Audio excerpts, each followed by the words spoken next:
have the Ovum pickup? Yeah. You have any doubts? I do, ma'am. So what do we do with this? Could you please repeat it? Yeah. See, this is put into the vagina and then it will hit the cervix first. So it goes into the fornix. Fornix, yeah. Once it will hit the cervix, you will go to the fornix, and that is where you identify both the ovaries.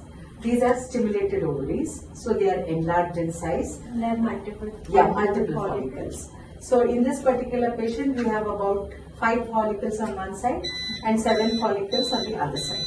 So through this transvaginal needle, we pass it through the stylet and then we aspirate. We have the aspirator there. So the suction machine. So it is collected and it is given to the embryologist. Now the problem is difficulties. So what difficulties can we face while doing this procedure? Yeah. See, the first thing what we see is in PCOS patients, the ovaries are enlarged, and this will reach only up to 6 to 7 centimeters. Okay. And if the ovary is very enlarged to a greater extent than a normal ovary, what will happen is that will go towards the abdomen. So reaching this to the last follicle will be difficult. So that time we may have to do an abdominal pickup. And the other situations where we have difficulty in doing Ovum pickup is when there is endometriosis. That is, we have an endometriotic cyst and follicles there. So while we go and try to retrieve that egg from the normal follicle, we may accidentally hit the endometriotic cyst and then the needle can get blocked.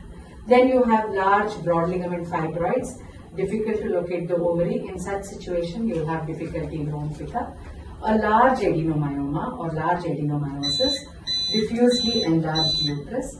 So in such cases also you can have difficulties. Now, what do we do when we face such difficulties? See, this is a vaginal probe. We normally put it in the vagina. Sometimes we may have to do an abdominal pickup.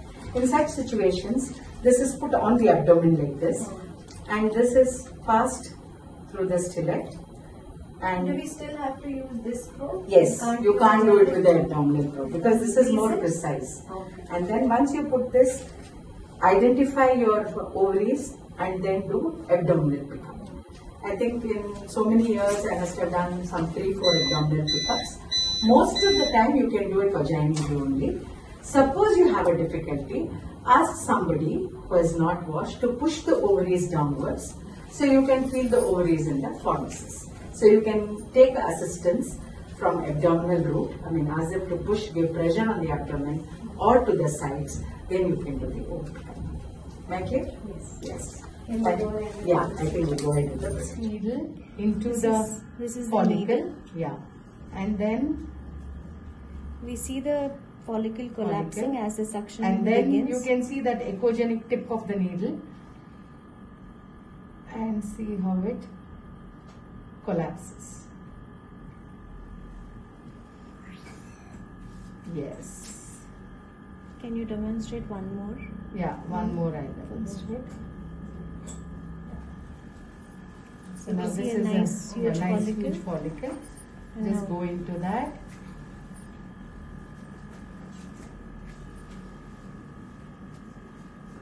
And see how it collapses.